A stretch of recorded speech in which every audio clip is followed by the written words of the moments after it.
Dear student, आज के current affair के टॉपिक में top 10 question related series number 3 को समझा जाएगा। इसमें भी टॉप 10 क्वेश्चंस को समझा जाएगा और उसमें डिटेल एनालिसिस किया जाएगा। तो चलिए शुरू करते हैं। इसका पहला क्वेश्चन है कि किस राज्य सरकार ने कार और जीप जैसे सरकारी वाहनों की खरीद पर साल भर के लिए रोक लगा दी, यानी बैन लगा दिया। तो इसमें अलग अलग 4 ऑप्शन दिए हैं। इसका जो सही आंसर होगा हरियाणा। यानी हरियाणा कैबिनेट ने हाल ही में जैसे लॉकडाउन की वजह से पूरी तरीके से, एक तो आर्थिक मंदी हुई है, हर राज्य में है, तो इसी की वजह से जितनी भी सरकारी गाड़ियां या सरकारी जीप होगी उस पर इस वित्तीय वर्ष में यानी इस पूरे वर्ष भर तक कोई भी खरीदारी नहीं की जाएगी। अब इस खरीदारी का मतलब ये नहीं कि सरकार कुछ और भी नहीं खरीदेगी, लेकिन मान लीजिए अगर सरकार को एम्बुलेंस की ज़रूरत पड़ जाए, अग्निशमन वाहन यानी जैसे आग बुझाने जो वाहन या गाड़ियाँ होती उनकी ज़रूरत पड़ेगी, सरकार उनको खरीदेगी।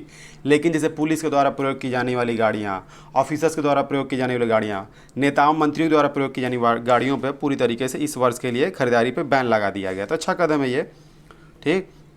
तो ये था, इसको याद रखिएगा, क्वेश्चंस परीक्षा में बन सकते हैं। तो चलिए शुरू करते हैं। इसका दूसरा क्वेश्चन लेते हैं। दूसरा क्वेश्चन ये है कि अंतर्राष्ट्रीय श्रम दिवस निम्न में से किस दिन मनाया जाता है। इसमें 4 ऑप्शन दिए हैं, 20 अप्रैल, 15 फरवरी, 1 मई और 1 जून। तो इसमें जो सही आंसर है 1 मई। यानी प्रत्येक वर्ष 1 मई को पूरे विश्व भर में अंतर्राष्ट्रीय श्रम दिवस यानी इंटरनेशनल लेबर डे के रूप में मनाया जाता है। इसकी शुरुआत सबसे पहले 1 मई 1886 को हुई, सबसे पहले विश्व भर में 1886 में। और भारत के नज़रिए से देखा जाए तो भारत में सबसे इसकी शुरुआत बहुत उसी समय नहीं हुई भारत में, क्योंकि भारत तो अंग्रेजों का गुलाम था। भारत में इसकी शुरुआत हुई, बाद में हुई, ठीक। बाद में भारत में 1 मई 1923 को, भारत में इसकी शुरुआत 1 मई 1923 को मनाया गया। तो याद रखिएगा कि विश्व में सबसे पहले 1886 में और भारत में सबसे पहले 1923 में चेन्नई शहर से शुरू किया गया। यानी पहली बार चेन्नई में इसको मनाया गया 1 मई 1923 को। अब समझिए, इससे रिलेटेड एक इंटरनेशनल संस्था भी, ऑर्गेनाइजेशन भी है, उसका नाम है ILO, ठीक है। अब ILO का मतलब होता है इंटरनेशनल लेबर ऑर्गेनाइजेशन। इसका जो मुख्यालय है, इसका मुख्यालय आपका जिनेवा में है, ठीक। इसको याद रखिएगा क्योंकि कई सारे बुक्स में, कई सारे नोट्स में देखे हैं हम कि उसमें जिनेवा की जगह वाशिंगटन DC देता है, तो वो गलत है, इसको ध्यान रखिएगा क्योंकि ऑप्शन में दोनों देगा। तो इसका जो सही आंसर है वो आपका जिनेवा में इसका मुख्यालय स्थित है। और एक और इस समय बड़ी लेबर से संबंधित है, आजकल बड़ी चर्चाओं में है, यूपी से रिलेटेड। ये हाल ही में आप उत्तर प्रदेश के मुख्यमंत्री योगी आदित्यनाथ ने उत्तर प्रदेश में 3 वर्षों के लिए पूरी तरीके से जो भी लेबर्स लॉ हैं उसको पूरी तरीके से ख़त्म कर दिया गया है। कुछ 1-2 लॉ को छोड़ के बाकी सारे लॉ उसमें ख़त्म कर दिया गया है। तब ये सरकार को उठाने का मेन मकसद ये है कि सरकार इसके लिए चाहती है कि जैसे कि मज़दूरों पे जो लॉ हैं, मज़दूरों के लिए सपोर्ट में जो लॉ थे उसको कम करने के बाद सरकार का मतलब यही है कि कैसे भी इंडस्ट्री को बढ़ाएं। तब इसका मतलब इंडस्ट्री बढ़ाने का मतलब ये नहीं है कि सिर्फ इंडस्ट्री एक तरफा फैसला आप ले लें, इंडस्ट्री बढ़ जाए लेकिन बेचारे मज़दूरों का क्या हो, पूरी तरीके से नुकसान हो जाए। तो ये एक तरीके से कुल मिला के ये एक तरफा तरीके से उठाया गया कदम है। तो ये पूरी तरीके से बड़ा डिस्कस का मुद्दा बनेगा। तो इस पर कभी पूरा एक अलग से एनालिसिस करके वीडियो बनाया जाएगा डिटेल में, ठीक है। तो ये अगला क्वेश्चन लेते हैं। अगला क्वेश्चन है कि बजट पारदर्शिता और जवाबदेही में भारत को कितने स्थान पर रखा गया है। इसमें जो सही आंसर है वो है 53। यानी भारत को पूरे विश्व भर में बजट पारदर्शिता और जवाबदेही के मामले में भारत को 53वें स्थान पर रखा गया है। अब ये कोई ना कोई तो इंडेक्स होगा तो होता होगा या कोई सूचकांक होगा तो होता होगा। तो इसके लिए एक संस्था है जिसका नाम है IBP का पूरा मतलब होता है इंटरनेशनल बजट पार्टनरशिप, यानी अंतर्राष्ट्रीय बजट साझेदारी, ठीक है। ये संस्था हर वर्ष बजट से आधारित सर्वे करती है पूरे विश्व भर में और रिपोर्ट और एक इंडेक्स जारी करती है। तो उसी में भारत का स्थान 53 यानी 53 नंबर पे आया। अब इसमें जो संस्था है ये 117 देशों के आधार पर रिपोर्ट जारी कर, इसके पास 117 देश शामिल हैं। तो इसमें 17 देशों में भारत का स्थान 53 आया। तो याद रखिएगा, आपके क्वेश्चन में एग्जाम में 17 भी बन सकता है और 53 में, कोई भी जितने भी आपको ये फैक्ट दिख रहे हैं सारे क्वेश्चन आपके एग्जाम में बन सकते हैं। तो भारत का स्थान 117 देशों में 53 नंबर पे आया। अब इसमें जो मिलने वाला जो प्राप्तांक होता है वो 0 से 100 के बीच में मिलता है। यानी भारत को 0 से 100 के बीच में अंक मिला होगा, तो भारत को जो मिलने वाला प्राप्तांक है वो 49 है। भारत को इसमें 49 नंबर प्राप्त हुआ है और भारत की रैंकिंग इस आधार पर 53 नंबर हुई है। अब याद रखिएगा कि 49 नंबर भारत को अंक प्राप्त हुआ है और भारत का स्थान 53 नंबर पे। मान लिया आपको एग्ज़ाम दें और वो आपने 100 में आपने 90 अंक प्राप्त किया, तो आपका वो 90 अंक आपका प्राप्तांक है। और मान लिया आपने उस इंडेक्स में, उस रिपोर्ट में, उस रिजल्ट में आपने 5th रैंक प्राप्त किया, तो आपका 90 क्या है, आपका नंबर है और आपका जो रैंक है वो क्या है, 5th नंबर। इसको याद रखिएगा। भारत का अंक 49 है प्राप्तांक और स्थान 53 नंबर पे है। और इसमें शीर्ष स्थान पर है न्यूजीलैंड। ठीक, न्यूजीलैंड काफ़ी कार्बन से प्रभावित देश हो चुका है इस समय। वहाँ पे अलग अलग देश 100% कार्बन टैक्स लगाने की बात चल रही है। ठीक, अब इसमें जो नंबर 1 देश है वो 87 नंबर पर न्यूजीलैंड है। इसमें उस 87 अंक उसको प्राप्त हुआ है और इसलिए उसका अंक कितना है, रैंक कितना है, 1 नंबर पे। तो याद रखिएगा 87 उसका प्राप्तांक है और 1 स्थान है।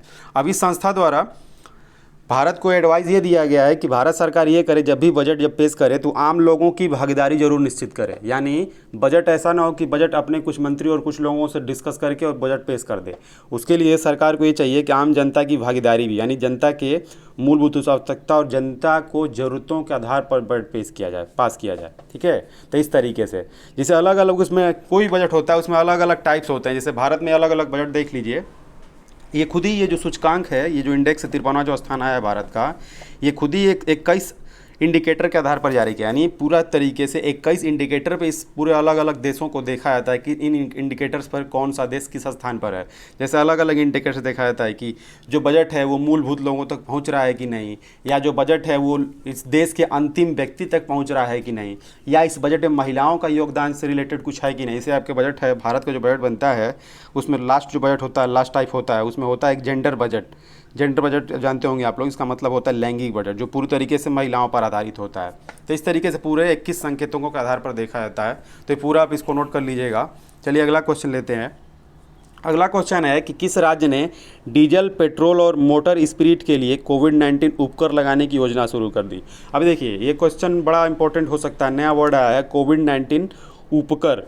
ठीक है, अब ये जिसका जो सही आंसर है, इसका आंसर है नागालैंड। नागालैंड गवर्नमेंट ने, नागालैंड राज्य सरकार ने पहली बार पहली बार ऐसा हो ही रहा है पूरे विश्व भर में कि कोविड-19 से रिलेटेड उपकर भी लगाया जा रहा है। अब उपकर का मतलब देखिए, एक तो होता है कर और एक होता है उपकर। उपकर का मतलब ये होता है कर का जो प्रतिशत होता है उसी पर अलग से कर लगा देना। ठीक है, और इसका जो मकसद होता है उपकर को अंग्रेजी में कहते हैं सेस। इसको पढ़ते हैं सेस, CESS, यानी उपकर। उपकर का मेन उद्देश्य ये होता है किसी खास वर्ग या किसी खास क्षेत्र के लिए थोड़े समय के लक्ष्य बनाकर उसको कर लगा देना। अब ये नहीं कि हमेशा चलेगा, ये जैसे कर हमेशा चलता है वैसे उपकर नहीं चल। उपकर का एक लक्ष्य बनाया जाता है कि इतने दिनों में इस लक्ष्य को हासिल कर लिया जाएगा, और जब भी वो लक्ष्य प्राप्त हो जाता है तो ये उपकर अपने आप खत्म कर दिया जाता है। तो इस तरीके से, यानी अब देखिए इस कोविड-19 की वजह से पूरी तरीके से लॉकडाउन है, अर्थव्यवस्था पूरी तरीके से ख़राब है। तो जब सबकी खराब है तो नागालैंड गवर्नमेंट का तो होगा ही होगा। तो इसीलिए इस गवर्नमेंट ने क्या किया है, जितने भी पेट्रोलियम पदार्थ हैं उन पर क्या कर दिया है, कर लगा दिया है। यानी उपकर, कर नहीं, कोविड-19 उपकर लगा दी। इसे याद रखिएगा, सेस। ठीक है, उपकर लगा दिया है। अब यही जैसे अर्थव्यवस्था को बढ़ाने के लिए अब इसी की वजह से, कोविड-19 की वजह से आप लोग अखबारों में पढ़े होंगे कि 6 से 7 रुपये डीजल और पेट्रोल के दाम में बढ़ोतरी हो गई है। तो वही है उपकर। ठीक है, याद रखिएगा इसको। इससे रिलेटेड PDF चाहिए तो टेलीग्राम चैनल पर जाके आप देख लीजिएगा, इससे रिलेटेड PDF उसमें दिया जाएगा। चलिए अगला क्वेश्चन लेते हैं। अगला क्वेश्चन है कि किस देश को 2021 विश्व मुक्केबाजी चैंपियनशिप की मेज़बानी दी गई थी, लेकिन बाद में उसको बदल दिया गया। पूरा क्वेश्चन तो यही है, इसमें भले आधा दे दिया गया है, लेकिन देखिए इसमें मेज़बानी किसी और को दी गई थी, लेकिन यह मेज़बानी बदल के ये किसी और देश को अब दे दी गई है। ठीक है, तो इसमें जो सही आंसर होगा वो है आपका सर्बिया। सर्बिया देश इस समय जो 2021 जो मेज़बानी करेगा वो देश होगा सर्बिया। अब आपके लिए बुरी खबर ये है, मतलब कि भारत के लिए अच्छी खबर नहीं है। खबर ये है कि 2017 में ही भारत को इसकी मेज़बानी करने के लिए भारत को जिम्मेदारी दे दी गई थी 2017 में ही, कि 2021 की जो विश्व मुक्केबाजी चैंपियनशिप होगी भारत उसकी मेज़बानी करे। जो सर्बिया भी इस समय कर रहा है ये मेज़बानी भारत करता, लेकिन जो भारत का जो मुक्केबाजी जो पूरा ये दल है, यानी फेडरेशन कह सकते हैं, जो भारतीय फेडरेशन, जो भारतीय मुक्केबाजी जो फेडरेशन है, ये नियम पे पूरी तरीके जो राशि है, इसको जो लेने के लिए जो राशि होती है, जो अमाउंट होता है, उसको जमा ही नहीं कर पाए, उसको पूरा करने में असफल रह गई। इसलिए जो पूरा वर्ल्ड की जो संस्था है उसने इनको ट्रांसफ़र करके, भारत ट्रांसफ़र करके किसको दे दिया है, सर्बिया को। तो इसको याद रखिएगा। भारत में ये बहुत समस्या है कि भारत में सिर्फ क्रिकेट ही देखा जाता है। भारत में सिर्फ क्रिकेट खेल को ही बस आगे बढ़ावा मिलता है, बाकी अन्य खेल को तो लोग देखते ही नहीं है, कोई अलग से उसको सरकार भी ना ध्यान देती है, सरकार साथ साथ लोग भी उस पर ध्यान नहीं देते हैं। तो इस तरह का है, बाकी सभी खेलों पे भी एक साथ नज़रिया बनाना पड़ेगा। ठीक है, अगला क्वेश्चन लेते हैं। अगला क्वेश्चन है ICC द्वारा जारी टेस्ट रैंकिंग, टेस्ट ही है, भारतीय ICC द्वारा जारी टेस्ट रैंकिंग में भारत को किस स्थान पर रखा गया। तो आपकी जानकारी के लिए बता दें, भारत पिछले 1-2 वर्षों से भारत पहले स्थान पर चल रहा था, लेकिन भारत इस समय तीसरे नंबर पर खिसक गया है। ठीक है, इंटरनेशनल क्रिकेट काउंसिल द्वारा एक नई रैंकिंग जारी की गई जिसमें भारत खिसक कर दूसरे से तीसरे स्थान पर आ गया डायरेक्ट, और इसमें जो पहले स्थान पर है वो है ऑस्ट्रेलिया। याद रखिएगा, नंबर 1 पे इस समय था। ये रैंकिंग बदलती रहती है तो आप हमेशा देखते रहिएगा, अभी लगभग 1 साल तो चलेगा ही। ठीक, तो नंबर 1 पे ऑस्ट्रेलिया है और अपना देश नंबर 3 पे है। तो 3 पे भी होना इतना अच्छी बात है। ठीक, ये था। अब इसमें थोड़ा सा आईसीसी के बारे में समझ लेते हैं। ये जो आईसीसी है, ये आईसीसी इसका पूरा नाम है international cricket council. International cricket council, इसकी स्थापना सबसे पहले 3 देश मिलके किए, एक ऑस्ट्रेलिया, दूसरा इंग्लैंड और तीसरा साउथ अफ्रीका। इन 3 देशों ने मिलके इसकी नींव रखी 1909 में। ठीक है, 1909 में। और 1909 में पहले इसका नाम ये नहीं था, इसका नाम पहले था इंपीरियल इंटरनेशनल। इसका जो शुरू में नाम इसका इंटरनेशनल क्रिकेट समिट, यानी आप कह सकते हैं हिंदी में इसे कह सकते हैं इंपीरियल क्रिकेट सम्मेलन, इसका नाम शुरू में रखा गया। इसका नाम फिर बदल के 1965 में 56 साल के बाद फिर इसका नाम बदला गया और इसका नाम रखा गया इंटरनेशनल क्रिकेट समिट। याद रखिएगा, अंतर्राष्ट्रीय क्रिकेट सम्मेलन रखा गया। बाद में फिर जाके 24 साल के बाद 1989 में, याद रखिएगा इसको सभी ईयर को, 1989 में इसका नाम रखा गया आईसीसी, जो वर्तमान में प्रचलित है इंटरनेशनल क्रिकेट काउंसिल। और इसका वर्तमान में अध्यक्ष हैं शशांक मनोहर। भारत के लिए अच्छी बात है कि भारत के व्यक्ति वहाँ पे आईसीसी के अध्यक्ष हैं। आईसीसी में अगर बात की जाए बाकी देशों की अपेक्षा तो भारत का बड़ा वर्चस्व है क्रिकेट को लेकर। ठीक, तो ये अगला क्वेश्चन लेते हैं हम लोग। अगला क्वेश्चन है कि किस राज्य के चाक हाओ काले चावल को भौगोलिक संकेतक जीआई टैग की मतलब उसमें शामिल किया गया। ठीक है, इसमें जो आंसर होगा वो आंसर होगा आपका, देखिए इसमें 4 ऑप्शन दिए गए हैं। मध्य प्रदेश, मैं जानबूझ जोर दे रहा हूँ इस पर कि आपको याद हो जाए, मध्य प्रदेश, बिहार, पंजाब और मणिपुर। इसमें सही आंसर है वो आपका मणिपुर। यानी मणिपुर का एक चावल है काले, ये चावल ब्लैक कलर का होता है। वैसे तो चावल सफ़ेद कलर के होते हैं, लेकिन ये चावल खासियत एक चावल ब्लैक कलर की होती है। इस चावल का नाम है चाक हाओ, और ये ब्लैक, इसको आप न समझ में आए तो आप ब्लैक राइस भी कह सकते हैं, काला चावल। ठीक है, तो इसको जीआई टैग के रूप में शामिल किया, यानी भौगोलिक संकेतक होते हैं। यानी जीआई का मतलब होता है ज्योग्राफिकल इंडिकेशन। ठीक है, जीआई का मतलब यहाँ पे है ज्योग्राफिकल इंडिकेशन। ठीक है, ये यानी पूरे विश्व भर में मान लीजिए कोई ऐसी फसल हो या कोई भी ऐसी उत्पादन वाली चीज़ हो, या सिंपल समझ लीजिए कोई ऐसी चीज़ हो जो कि अब देखते हैं कि किसी खास जगह से बहुत उनको प्रसिद्धि मिलती है, जो क्षेत्र होता है उस जगह से प्रसिद्धि मिल जाती है। तो ऐसी चीज़ों पे चाहती है पूरे विश्व में, अब भारत में भी ऐसे कानून है और पूरे विश्व में ऐसे कानून है कि उस संस्था उस वस्तु को उस क्षेत्र के नाम से जोड़ के पूरी तरीके से पंजीकृत कर दिया जाएगा, और बाकी कोई अन्य संस्थान या अन्य कोई क्षेत्र जो जगह भी जो होगा उस नाम का फ़ायदा उठा के उसका निर्यात आयात नहीं कर पाएगा। ठीक है, तो इस तरीके से यही कुल मतलब होता है जीआई टैग। इसको कहते हैं ज्योग्राफिकल इंडिकेशन। इस पर भी डिटेल में वीडियो बना दिया जाएगा कभी। ठीक, फिर और समझिए इसमें जैसे कि एग्जांपल लीजिए, जैसे कि मान लिया आप लोग एग्जांपल लीजिए बनारसी साड़ी, जैसे लोग कहते हैं बनारसी साड़ी। आप देखते हैं बनारसी साड़ी आप कहीं पे भी देखिए तो पूरी बनारसी साड़ी पूरे वर्ल्ड भर में फेमस है। अब इसका तो देखिए, इसीलिए बनारसी साड़ी को भी इसमें ज्योग्राफिकल इंडिकेशन में भारत को उस बनारसी साड़ी को स्थान प्राप्त है। अब इसका मतलब ये नहीं कि अब मान लीजिए कोई बनारस में कोई साड़ी बनाया, देखिए अब बनारस में कोई साड़ी बनाया तो ये लखनऊ मान लीजिए एग्जाम्पल के लिए, अब देखिए ये जो बनारसी साड़ी है, अब ये तो नहीं कि अचानक 10 दिनों में या 1 महीने में या साल भर में अचानक से नाम फेमस हो गया। कई 100 वर्षों से बनारसी साड़ी फेमस है। ठीक, तो इस वजह से उस नाम से ही फेमस कर दिया गया, इसलिए उस नाम को बढ़ावा दिया जाता है। अब मान लीजिए कोई लखनऊ में साड़ी बनाया और उसका नाम लखनऊ में बना और उसका नाम बना के बोल दे कि बनारसी साड़ी है, तो दिक्कत होगी ना कहीं तो समस्या पैदा होगी। इसलिए अलग अलग जगहों को उसके नाम से रजिस्टर्ड कर दिया जाता है। ठीक है, तो ऐसे कुल मिला के भारत में जितनी वस्तुओं को विश्व भर में 14 वस्तुओं का स्थान प्राप्त है। जैसे आपका कुछ का नाम मैं आपको याद है बता दूं, जैसे पहली बार भारत से अगर कोई शामिल किया गया तो दार्जिलिंग चाय, दार्जिलिंग नाम जानते हैं, दार्जिलिंग टी को सबसे पहले जीआई टैग में शामिल किया गया। उसके बाद से स्ट्रॉबेरी, एक स्ट्रॉबेरी या महाबलेश्वर स्ट्रॉबेरी, उसको दूसरी बार शामिल किया गया। उसके बाद एक बनारसी साड़ी है ही, तिरुपति का नाम आप लोग सुने हैं, तिरुपति का लड्डू भी जीआई टैग में शामिल है। तो आप देखिए जीआई टैग करीब आने वाले प्रश्नों में ये सवाल बनेगा, आप कुछ भी तरीके से बन सकता है। जीआई टैग के बारे में पूछ सकता है, जीआई टैग है क्या ये पूछ सकता है, या जीआई टैग से रिलेटेड जितनी भी भारत की वस्तुएं शामिल हैं उन सबको ऑप्शन में बना के दे सकता है। ठीक है, तो एक हो गया दार्जिलिंग टी, हो गई महाबलेश्वर आपका स्ट्रॉबेरी, बनारसी साड़ी, तिरुपति का लड्डू, ठीक है। और एक है, एक जगह है मध्य प्रदेश का, उसका नाम है झाबुज। झाबुज की कड़कनाथ मुर्गा, मतलब वो मुर्गा नहीं है, कड़कनाथ मुर्गा बड़ा फेमस है, ठीक है। वो चिकन बना के लोग खाते हैं, वो नहीं, मुर्गा जिसे आप लोग देखते होंगे, थोड़ा सा देख लीजिएगा उसको, ठीक। उस तरीके से छत्तीसगढ़ का फीरा फल बहुत फेमस है, छत्तीसगढ़ का। उड़ीसा का कंठमाल हल्दी बहुत प्रसिद्ध है वहाँ पे। हाल ही में एक और ये जम्मू कश्मीर की जो केसर है उसको भी शामिल कर दिया गया है। तो कुल मिला के ऐसे हैं जो कि पूरी तरीके से किसी विशेष स्थान से नाम से जो फसलें या उत्पादन जो प्रसिद्ध हो जाते हैं तो उनको विश्व में GI टैग के नाम से उसको शामिल कर लिया जाता है। वही है ये, भारत की कुल 14 वस्तुएं शामिल हैं। अब ये तो थी विश्व भर की बात, भारत में भी उसके लिए नियम बनाए गए हैं। 1999 का एक एक्ट है जिसे कहते हैं geographical indication of goods registration and protection act 1999 में, और इसको लागू किया गया था 2003 में, ठीक है। तो ये है, इसको याद रखिएगा, एग्जाम में क्वेश्चन ही आपके बन सकता है।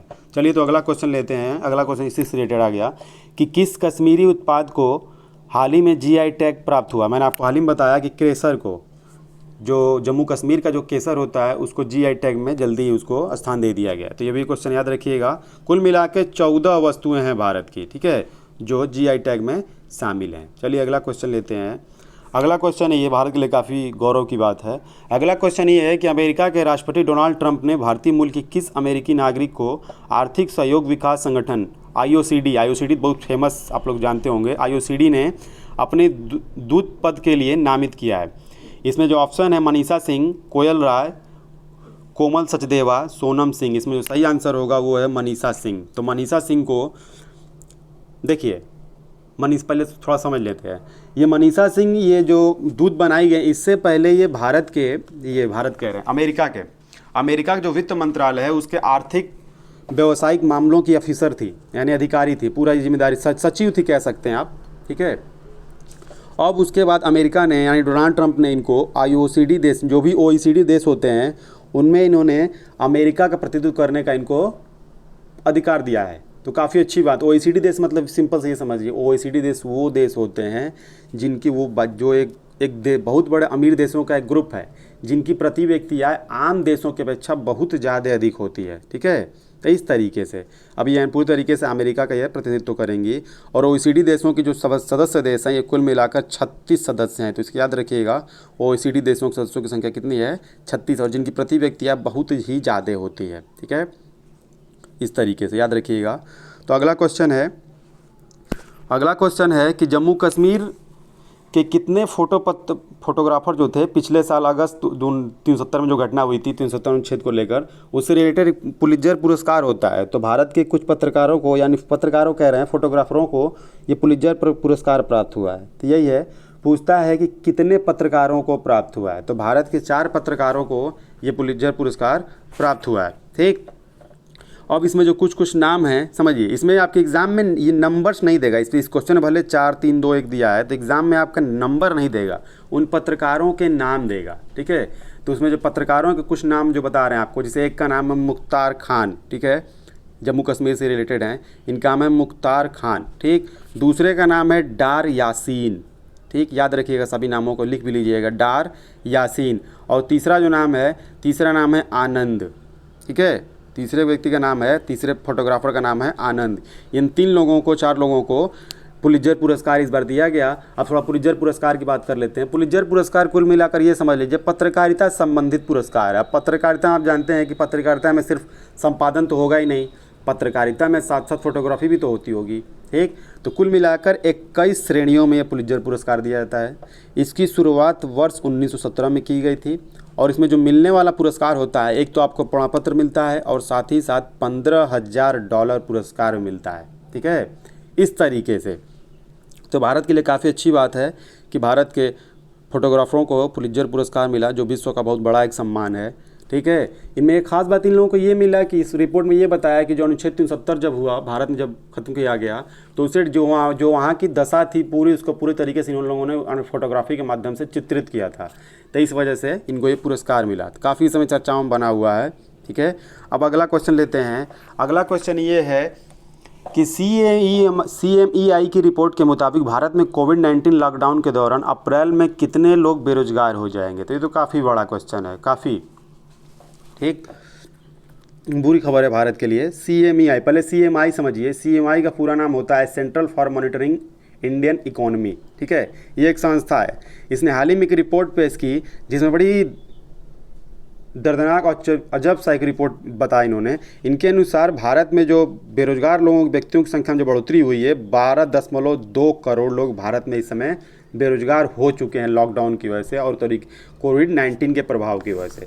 और उन्होंने ये भी कहा है कि आने वाले मई महीने या जून महीने तक ये दर है बहुत अधिक जा सकती है, ठीक है, इस तरीके से। अब इन्होंने ये बताया कि कोरोना वायरस की वजह से चल रहे पूरे लॉकडाउन के बेरोजगारी दर है वो बहुत ज़्यादा है, 27.1%। अगर आप जानते होंगे इस दर को तो जान रहे होंगे कितना अधिक है, ठीक है। 27.1% बेरोजगारी दर इस समय भारत में छाई हुई है, जो कि रूरल ग्रामीण क्षेत्र से तो अर्बन यानी ग्रामीण क्षेत्र से ज़्यादा तो शहरी क्षेत्रों में बेरोजगारी है। जो ग्रामीण शहरी क्षेत्र में जो बेरोजगारी दर है वो 29.2 है, शहरी क्षेत्रों में 29.2% है। और वहीं गांवों की बात की जाए, ग्रामीण क्षेत्र की रूरल एरिया की, तो 26.6% है, यानी हालत ख़राब है इंडिया की। एक अब थोड़ा सा ये बात होती है कि बेरोजगारों की संख्या, अभी बेरोजगारों की संख्या आखिर कैसे काउंट कर लेते हैं। तो समझिए बेसिक थोड़ी बात, जो भी पॉपुलेशन होती है उसमें दो तरीके से देखा है। एक होता है लेबर फोर्स और एक होता है वर्क फोर्स, ठीक है। एक होता है लेबर फोर्स और दूसरा होता है वर्क फोर्स। समझिए, लेबर फोर्स का मतलब ये है, हिंदी में इसे कहते हैं श्रम बल। श्रम बल का मतलब ये ऐसे व्यक्ति जिनके अंदर काम करने की इच्छा, यानी कुल मिला के इसमें सभी लोग शामिल होते हैं लेबर फोर्स में। और वर्क फोर्स का मतलब ये होता है ऐसे व्यक्ति जो कार्यरत हैं कहीं ना कहीं। तो जब बेरोजगारों की संख्या जब काउंट करनी थी, नंबर्स में निकालना होता है, अगर मान लिया आपको निकालना हो कि नंबर ऑफ अनएम्प्लॉयमेंट यानी बेरोजगारों की संख्या कितनी है, तो आप labour force minus work force कर देंगे तो आपको आंसर प्राप्त हो जाएगा, बेरोजगारों की संख्या आपको प्राप्त हो जाए। यानी बेरोजगारों की संख्या बराबर श्रम बल माइनस कार्यबल, ठीक है। तो ऐसा आपको प्राप्त कर लेंगे। अब दूसरा होता है बेरोजगारी दर। बेरोजगारी दर का मतलब ये होता है कार्यबल में प्रति 1,000 लोगों में जो बेरोजगारों की संख्या होती है उसे ही आप कहते हैं बेरोजगारी दर, ठीक है। इस तरीके से ये पूरा था, ठीक। तो ये सारे क्वेश्चंस का स्क्रीनशॉट ले लीजिएगा और आप देखते रहिएगा। और इसमें जो भी आपको इसमें जो समझना है उसको नीचे कमेंट करके बताइएगा। और इससे रिलेटेड जो भी आपको वीडियोज अगर चाहिए तो टेलीग्राम चैनल है करियर कोचिंग पॉइंट, उसमें जाकर ज्वाइन होकर सारे PDF डाउनलोड कर लीजिए। और आज का वीडियो कैसा लगा बताइएगा और चैनल को सब्सक्राइब करिए कि जिससे ऑनलाइन क्लास भी शुरू की जा सके। Thank you.